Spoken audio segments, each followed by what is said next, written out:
जय हिंद साथियों, नमस्कार आप सभी को। मैं गुरनाम सिंह आप सभी का IQ स्टडी सेंटर पर हार्दिक स्वागत करता हूं। तो आज की क्लास में हम देखेंगे हरियाणा सिटी 2025 के लिए हिंदी की क्लास और टॉपिक रहेगा समास, जो सबसे आसान टॉपिक है और एक नंबर ऐसा बिल्कुल बिना थोड़ा सा रिवीजन करोगे ना, एक बार क्लास लेने के बाद एक बार रिवीजन कर लोगे तो पूरा समास क्लियर हो जाएगा और एक नंबर पक्का हो जाएगा। तो टॉपिक रहेगा समास। आज हम डिटेल के अंदर पढ़ेंगे समास होता क्या है, समास विग्रह क्या होता है, समास के कितने भेद होते हैं, उनको डिटेल के साथ पढ़ेंगे। फिर कल हम इसके ऊपर MCQ क्वेश्चन लगाएंगे। तो डिटेल के अंदर पढ़ना जरूरी है। डेली आपको सुबह 9:30 बजे हरियाणा जीके की क्लास, उसके बाद आपको क्लास देखने को मिलती है सुबह 11 बजे मैथ की, दोपहर को 12 बजे हिंदी, दोपहर को 1 बजे रीजनिंग, 2 क्लास लाइव डेली रात को 9 से 10 हरियाणा जीके, 10 से 11 इंडिया जीके। भाई अगर आपको PDF प्राप्त करनी है तो इस नंबर पर आप व्हाट्सअप कर लेंगे 88 130 58 810। 100 रुपए में PDF है जिसके अंदर 6 सब्जेक्ट आपको दिए जा रहे हैं। Haryana GK, India GK, computer science, math, reasoning और हिंदी, 7 सब्जेक्ट हो गए। ठीक है, तो जिसके अंदर प्रीवियस ईयर क्वेश्चन पूछे गए हैं। तो वीडियो को लाइक जरूर कर दिया करो। चैनल पर पहली बार है तो चैनल को सब्सक्राइब कर दिया करो। आपका एक लाइक शेयर से बहुत मोटिवेशन मिलता है, क्योंकि लाइक शेयर से ही पता चलता है कि आपको वीडियो मेरा समझाया हुआ कितना पसंद आता है, वीडियो आपको कितनी अच्छी लगती है। तो मेरे दोस्तों लाइक जरूर कर दिया करो, शेयर जरूर कर दिया करो। और एक बार प्ले लिस्ट में जाके जरूर देख लेना, क्योंकि वहां पर सीटी को पास करने का बिल्कुल भंडार है। ठीक है, प्ले लिस्ट में जाओगे, वीडियो यूट्यूब चैनल के ऊपर जाओ, IQ स्टडी सेंटर के ऊपर, और सब्सक्राइब नहीं किया सब्सक्राइब कर लो और बेल आइकन पर क्लिक कर लो। प्लेलिस्ट सेक्शन में जाओगे ना, जब आप प्लेलिस्ट सेक्शन में, तो वहां पर सब वीडियो एक जगह पर, रीजनिंग की एक जगह, हिंदी की एक जगह, जितने भी अभी तक करवाए हैं सब एक जगह पर मिल जाएंगे। तो चलिए आज हम डिटेल के साथ करेंगे समास क्या होता है और समास के कितने भेद होते हैं। भाई समास होता है क्या और उसके कितने भेद होते हैं। समास, 2 या 2 से अधिक पद जब अपने विभक्ति या चिन्ह का अन्य शब्दों को छोड़कर एक पद हो जाते हैं तो समास कहलाता है। जैसे राजा की कन्या, राजकन्या, यहां पर की शब्द क्या हो गया, विलुप्त हो गया। राजा की कन्या, राजकन्या। भाई और बहन, भाई बहन, यहां पर और शब्द विलुप्त हो गया, इसको कहा जाता है समास। तो बात करेंगे समास विग्रह क्या होता है। समास विग्रह, यदि सामासिक शब्दों को तोड़कर उनका पहले वाला रूप दिखलाया जाए तो समास विग्रह कहलाता है। जैसे राजमहल, तो क्या बनेगा, राज प्लस महल, तो ये समस्त पद है राजमहल, तो इसका समास विग्रह क्या होगा, राजमहल का राजा का महल। तो ये होते हैं समास विग्रह। भाई आपको डेफिनेशन भी पूछी जा सकती है, भाई क्वेश्चन के अंदर दिया हुआ मिलेगा, यदि सामासिक शब्दों को तोड़कर उनका पूर्ण रूप दिखलाया जाए तो उनको क्या कहा जाता है, तो उनको समास विग्रह कहा जाता है। डेफिनेशन समास की भी पूछ सकता है, भाई 2 या 2 से अधिक पद जब अपने विभक्ति चिन्ह या अन्य शब्दों को छोड़कर एक पद हो जाते हैं तो उनको समास कहा जाता है। और समास विग्रह भी बताया, समास भी बताया। एग्जाम के अंदर पूछा जा सकता है कि समास के कितने भेद होते हैं, तो समास के मुख्य रूप से 7 भेद होते हैं। तत्पुरुष समास होता है, क्रमधारय समास होता है, बहुब्रीहि समास होता है, अव्ययीभाव समास होता है, द्वंद्व समास, द्विगु समास और नयन समास। ठीक है, ये 7 मुख्यतः समास होते हैं। तत्पुरुष समास के भी भाई प्रकार होते हैं। कर्म तत्पुरुष, करण तत्पुरुष, कर्ता ने कर्म को करण से, संप्रदान तत्पुरुष, अपादान तत्पुरुष। ठीक है, तो ये सभी तत्पुरुष समास के। तो मुख्यतः समास के कितने भेद होते हैं, 7 भेद होते हैं। अभी हम डिटेल के अंदर पढ़ेंगे। भाई अगर आपको डिटेल के अंदर नहीं पढ़ोगे ना तो समास के भी आप क्वेश्चन सोल्व नहीं कर पाओगे। संधि और समास ऐसा ही टॉपिक है। तो चलिए तत्पुरुष समास देखेंगे होता क्या है। जिस समास में अंतिम पद प्रधान हो उसको कहा जाता है तत्पुरुष समास। जिसके अंदर अंतिम पद प्रधान हो, जैसे समझाऊंगा अभी अंतिम पद प्रधान कैसे बोल रहे हैं ये। जैसे पहला हुआ कर्म तत्पुरुष, तत्पुरुष का पहला भाग कर्म तत्पुरुष। यहां पर याद कर लो, कर्ता ने, कर्ता के साथ आएगा ने, कर्ता ने कर्म को चिन्ह का लोप होता है इसके अंदर, कर्म के अंदर। कर्ता ने कर्म को करण से, करण तत्पुरुष करण से शब्द का होता है इसके अंदर विलुप्त लोप होता है। कर्ता ने कर्म को करण से, संप्रदान के लिए, करण मतलब ऐसे लिख लो, करण, संप्रदान के लिए कर्ता ने कर्म को करण से, संप्रदान संप्रदान तत्पुरुष, संप्रदान के लिए, के लिए शब्द का लोप होता है, संप्रदान के लिए अपादान से, अपादान से, ठीक है। कर्ता ने कर्म को करण से, संप्रदान से, संप्रदान के लिए अपादान से, और संबंध तत्पुरुष में या पर, में या पर, ठीक है, ये होता है। तो चलिए बात करेंगे कर्म तत्पुरुष। कर्म तत्पुरुष के अंदर को चिन्ह का लोप होता है, जैसे विषधर, विष को धारण करने वाला। यहां पर देखिए को शब्द का लोप हो गया तो विषधर बन गया। भाई कर्म तत्पुरुष के अंदर को शब्द का विलुप्त होता है, को जो चिन्ह है उसका लोप हो जाता है। तो विष को धारण करने वाला, भाई यहां पर क्या बोला गया था, जिसका अंतिम पद प्रधान हो। भाई देखिए विषधर, धर क्या है, अंतिम पद है, और धर से क्या बना, धारण करने वाला। तो धारण करने वाला क्या हुआ, यही तो प्रधान पद हुआ। भाई विष को धारण करने वाला, विष को कौन धारण कर रहा है, भाई धारण जो कर रहे हैं वो क्या हुआ, प्रधान हुआ। सिर तोड़, सिर को तोड़ने वाला। पॉकेट मार, पॉकेट को मारने वाला। गिरिधर, गिरी को धारण करने वाला। वंशीधर, वंशी को धारण करने वाला। मनोहर, मन को हरने वाला। चिड़ी मार, चिड़ियों को मारने वाला। तो ये कर्म तत्पुरुष के उदाहरण है, एग्जाम के अंदर पूछा जा सकता है आपसे इनमें से कुछ भी। भाई विषधर, विषधर कौन से तत्पुरुष का उदाहरण है, विषधर। अगर आपको इसका समास विग्रह पता है कि विष को धारण करने वाला, तो आप बता सकते हो ये कर्म तत्पुरुष है, ठीक है। नेक्स्ट है जैसे जलधर, जल को धारण करने वाला। भूधर, भू को धारण करने वाला। गृहगत, गृह को आगत, घर को आने वाला, ठीक है। ये सब कर्म तत्पुरुष के उदाहरण हैं। नेक्स्ट बात करेंगे करण, करण तत्पुरुष। कर्ता ने कर्म को करण से चिन्ह का लोप होता है। शोकग्रस्त, शोक से ग्रस्त। एग्जाम के अंदर कैसे दिया हुआ मिलेगा, बताएंगे कि शोकग्रस्त के अंदर कौन सा समास है। तो अगर आपको इसका समास विग्रह पता है, शोक से ग्रस्त, मैंने बताया कि से का लोप होता है, तो कौन सा होता है, कर्ण तत्पुरुष होता है। मदानंद, मद से अंधा। काम चोर, काम से चोर। मुंह चोर, मुंह से चोर। रोग पीड़ित, रोग से पीड़ित। रस भरा, रस से भरा। धर्म भीर, धर्म से भीरू। देह चोर, देह से चोर। धर्माधन, धर्म से अंधा। जन्माधन, जन्म से अंधा। तो कर्ण तत्पुरुष के ये सभी उदाहरण हैं। नेक्स्ट बात करेंगे संप्रदान। कर्ता ने कर्म को कर्ण से, संप्रदान के लिए चिन्ह का लोप होगा। देवालय, एग्जाम के अंदर दिया हुआ मिलेगा कि देवालय के अंदर कौन सा समास है, तो आप बताओगे संप्रदान। क्यों है, क्योंकि देवालय देव के लिए आलय, संप्रदान तत्पुरुष के लिए का लोप होता है। किताब घर, किताब के लिए घर। न्यायालय, न्याय के लिए घर। रसोई घर, रसोई के लिए घर। शिवालय, शिव के लिए आलय। स्नान घर, स्नान के लिए घर। गुरु भक्ति, गुरु के लिए भगत, ठीक। भक्ति बहुत आसान है समास वाला टॉपिक। पुत्र शोक, पुत्र के लिए शोक। देशभक्ति, देश के लिए भक्ति। गौशाला, गाय के लिए शाला, ठीक है। नेक्स्ट बात करेंगे अपादान तत्पुरुष। अपादान, कर्ता ने कर्म को करण से, संप्रदान के लिए अपादान से शब्द का।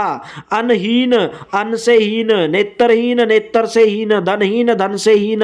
ऋण मुक्त, ऋण से मुक्त। बलहीन, बल से हीन। पाप मुक्त, पाप से मुक्त। पदच्युत, पद से च्युत। शक्तिहीन, शक्ति से हीन। बंधन मुक्त, बंधन से मुक्त। पथभ्रष्ट और पथ से भ्रष्ट। ये सभी अपादान तत्पुरुष के उदाहरण हैं, ठीक है। नेक्स्ट बात करेंगे संबंध तत्पुरुष। संबंध बताया था, संबंध। कर्ता ने कर्म को करण से, संप्रदान के लिए अपादान से। संबंध का के की, संबंध का के की, वहां पर थोड़ा गलत बता दिया था। संबंध का के की अधिकरण होता है में या पर, तो का के की चिन्ह का लोप होगा। राजकन्या, राजा की कन्या। एग्जाम के अंदर पूछा जाएगा राजकन्या के अंदर कौन सा समास है, तो बताओगे संबंध तत्पुरुष है। राजा की कन्या। भूदान, भू का दान। गुरु सेवा, गुरु की सेवा। कन्यादान, कन्या का दान। जननायक, जनों का नायक। श्रमदान, श्रम का दान। सेना नायक, सेना का नायक। राजपुत्र, राजा का पुत्र। अन्नदान, अन्न का दान। देश सेवा, देश की सेवा। ये हो गए संबंध तत्पुरुष के उदाहरण। बात करें कि अधिकरण तत्पुरुष की, भाई में चिन्ह का लोप होता है। नरोत्तम, में होगा या पर होगा, इसके अंदर क्या होगा, में होगा या पर होगा। नरोत्तम, नरों में उत्तम। जो पुरुषों में उत्तम है, रणवीर रण में वीर, मुनि श्रेष्ठ मुनियों में श्रेष्ठ, कुल श्रेष्ठ कुल में श्रेष्ठ, पुरुषोत्तम पुरुषों में उत्तम, ध्यान मगन ध्यान में मगन, दानवीर दान में वीर, कवि श्रेष्ठ कवियों में श्रेष्ठ, आनंद मगन आनंद में मगन, सर्वोत्तम सब में उत्तम। ये हो गया अधिकरण तत्पुरुष भाई। अभी बता दिया आपको कितने हो गए, कर्म तत्पुरुष, कर्ता ने कर्ता ने कर्म को करण से संप्रदान के लिए अपादान से संबंध का के की और अधिकरण में या पर। ठीक है, ये सभी इसके उदाहरण हो गए। बात करेंगे कर्मधारय समास भाई कि कर्मधारय समास क्या होता है। कर्मधारय कर्ता तत्पुरुष को ही कर्मधारय समास कहा जाता है। कर्ता तत्पुरुष बताया था ना अभी, कर्ता ने, ठीक है, जिसमें प्रायः पहला पद विशेषण और दूसरा पद विशेष्य होता है। पहला पद विशेषण और दूसरा पद क्या होता है, विशेष्य होता है। विशेष्य क्या होते हैं, जो विशेषण की विशेषता बताएं वो विशेष्य होते हैं। जैसे महाकाव्य महान काव्य, महान है जो काव्य, महान है जो काव्य। ठीक है भाई, एक काव्य की क्या बता रहे हैं, विशेषता। भाई महान है ये काव्य, महाआत्मा महान है जो आत्मा, वीर बाला वीर है जो बाला, नील कमल नीला है जो कमल, महावीर महानवीर यानी कि महान है जो वीर। तो एक कर्मधारय समास होते हैं जिसमें पहला पद विशेषण और दूसरा पद क्या हो, विशेष्य हो। ठीक है, नेक्स्ट बात करेंगे बहुव्रीहि समास, जिसमें कोई भी पद प्रधान नहीं होता है। बहु का मतलब ज्यादा, लेकिन ये ज्यादा तो है लेकिन इसके अंदर कुछ भी नहीं है। ये ज्यादा तो है, याद कैसे करोगे, बहुव्रीहि का मतलब, बहु का मतलब ज्यादा बहुत, लेकिन बहुत तो है लेकिन इसके अंदर कुछ भी नहीं है, मतलब इसके अंदर कोई भी पद प्रधान नहीं है, बल्कि समस्त पदों से किसी अन्य शब्द का बोध होता है। जैसे नीलकंठ, नीला है कंठ जिसका, भाई इससे किसका बोध हो रहा है, भाई भगवान शिव का बोध हो रहा है इससे। यहां पर क्या बोला गया था, बल्कि समस्त पदों से किसी अन्य शब्द का बोध होता है। जैसे नीला कंठ, नीला है कंठ जिसका, किसका नीला कंठ है, भगवान शिव का, तो यहां से भगवान शिव का बोध हो रहा है। वीणा पाणी, वीणा है हाथ में जिसके, सरस्वती का बोध हो रहा है। वज्र देह, वज्र है देह जिसकी, हनुमान का बोध हो रहा है भाई। चतुरानन, चार है आनंद जिसके, ब्रह्मा का बोध हो रहा है। दस आनंद, दस है आनंद जिसके, रावण का बोध हो रहा है। लंबोदर, लंबा है उदर जिसका, गणेश का बोध हो रहा है। किसका बोध हो रहा है, गणेश का। तो ये कौन सा समास हुआ, बहुव्रीहि, जिसमें कोई भी पद प्रधान नहीं होता है, जिसे किसी अन्य शब्द का बोध होता है। नेक्स्ट बात करेंगे अव्ययीभाव समास भाई। अव्ययीभाव समास क्या होता है, जिसका पहला पद अव्यय हो और वह क्रिया विशेषण के रूप में प्रयुक्त होता है। जैसे वह प्रतिदिन आ रहा है तो प्रतिदिन के रूप में प्रयोग होगा और यह क्रिया विशेषण के रूप में होगा। वह प्रतिदिन आ रहा है तो मतलब कुछ क्रिया कर रहा है, तो इसका प्रतिदिन का क्या हो जाएगा, प्रतिदिन के रूप में ही हो जाएगा, क्रिया विशेषण के रूप में। यथा शीघ्र, जितना शीघ्र हो, जितना जल्दी हो आ जाइए। प्रतिदिन मतलब हर दिन। बेरहम, बिना रहम के। यथा संभव, जितना संभव हो। बखूबी, खूबी के साथ। अकारण, बिना कारण के। यथाशक्ति, शक्ति भर। प्रतिमास, हर मास। बेफायदा, बिना फायदे का। बेकाम, बिना काम का। ये होगा अव्ययीभाव समास का, जिसका पहला पद क्या होगा, अव्यय होगा और यह क्रिया विशेषण के रूप में क्या होगा, प्रयुक्त होगा। बात करेंगे भाई द्वंद्व समास की, बात करेंगे कि द्वंद्व समास क्या होता है, जिसके सभी पद प्रधान हो। द्वंद्व का मतलब दो, द्वंद्व दो मतलब जिसके सभी पद प्रधान हो। लोटा डोरी, लोटा और डोरी, भाई इसमें लोटा अपने आप में प्रधान है, डोरी अपने आप में प्रधान है। माता पिता, माता और पिता। सीताराम, सीता और माता। राजा रानी, राजा और रानी। राधा कृष्ण, राधा और कृष्णन। अच्छा बुरा, अच्छा या बुरा। झूठ सच, झूठ या सच। लाभ हानि, लाभ या हानि, लाभ और हानि भी बोल सकते हैं। पाप पुण्य, पाप या पुण्य। यश अपयश, यश या अपयश। ठीक है, तो आप इसको द्वंद्व समास, जिसमें को सभी पद प्रधान होते हैं। नेक्स्ट बात करेंगे द्विगु। द्विगु के अंदर क्या हो गया, देखिए गु का मतलब भाई गुण।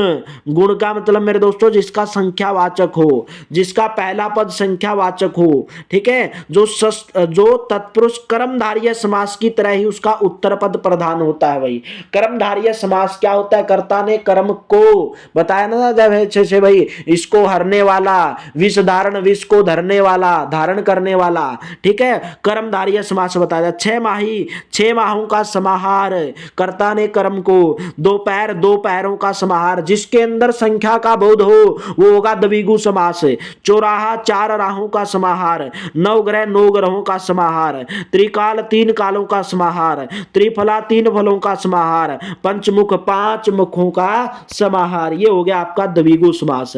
नेक्स्ट बात करेंगे नेय समास की भाई। नेय समास की लास्ट आपका है ये नेय समास। जिस समास के पहले पद में निषेध सूचक या नकारात्मक शब्द लगे हों, जिसके पहले पद में निषेध सूचक या नकारात्मक शब्द जैसे ए, अन्न, न, ना, गैर, जैसे ए धर्म, न धर्म, अनावश्यक, न आवश्यक, गैर वाजिब, न वाजिब, अचल, न चल, अन्याय, न्याय का अन्याय, जिसके अंदर नकारात्मक शब्द लगे हों।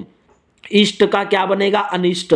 पसंद, नापसंद, गोचर, अगोचर, जन्मा, अजन्मा, उचित, अनुचित। ये हो गए नए समास के उदाहरण। ये पूरे के पूरे 7 करवाए। एक बार और थोड़ा सा रिपीट कर लेंगे ताकि आपको, जो मेरे को पता आप रिवीजन नहीं करते, रिवीजन करोगे तो अच्छा है, नहीं तो एक बार और अगर मैं करवा दूंगा जल्दी जल्दी में तो आपको अच्छे से याद हो जाएगा। समास क्या होता है? 2 या 2 से अधिक पद जब अपने विभक्ति चिन्ह या अन्य शब्दों को छोड़कर एक पद हो जाते हैं, समास कहलाते हैं। राजा की कन्या, राजकन्या, यहां पर की लोप हो गया और लोप हो गया। समास विग्रह, यदि सामासिक शब्दों को छोड़कर उनका पूर्व रूप दिखलाया जाए तो समास विग्रह कहलाता है।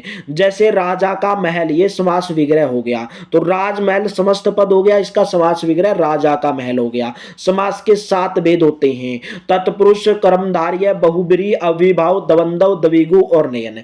तत्पुरुष समास बताया था आपको, तत्पुरुष समास, तत्पुरुष समास, कर्मधारय समास, बहुब्रीहि समास, अव्ययीभाव समास, द्वंद्व समास, द्विगु समास। ये तो ऐसे ही याद हो जाएगा। द्विगु समास अभी बताया था, जिसका पहला पद संख्यावाचक हो। द्वंद्व समास जिसमें दोनों पद प्रधान हो। बहुब्रीहि, बहु मतलब ज्यादा, जिसमें कोई भी पद प्रधान नहीं होता है। अव्ययीभाव जिसमें पहला पद प्रधान हो। कर्मधारय बताया, तत्पुरुष बताया। एक बार तत्पुरुष क्या होता है? जिस समास में अंतिम पद प्रधान हो उसको तत्पुरुष।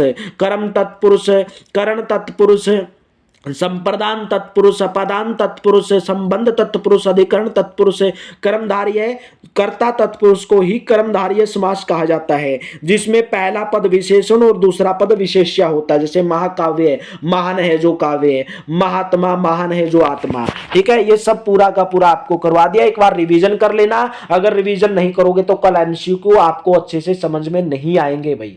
कल इनके ऊपर MCQ question, previous year question लगाएंगे। तो थैंक यू दोस्तों, वीडियो के ऊपर बने रहा करो। जब आप वीडियो देखते हो तो लास्ट तक देखा करो, एंड तक देखा करो भाई। ठीक है, अगर आधी अधूरी वीडियो देखोगे बाद में बोलोगे कि सर ने ये तो करवाया ही नहीं। भाई मैं करवाता सब हूं, लेकिन आप देखोगे तभी तो मेरे दोस्त। ठीक है, तो डेली क्लास को ज्वाइन करते रहा करो। एग्जाम जल्द ही होगा आपका, मई या जून में होगा। तो थैंक यू आप सभी का बहुत बहुत धन्यवाद भाई। मिलेंगे नेक्स्ट वीडियो के अंदर एमसीक्यू क्वेश्चन के साथ इसी चैप्टर के भाई। Thank you.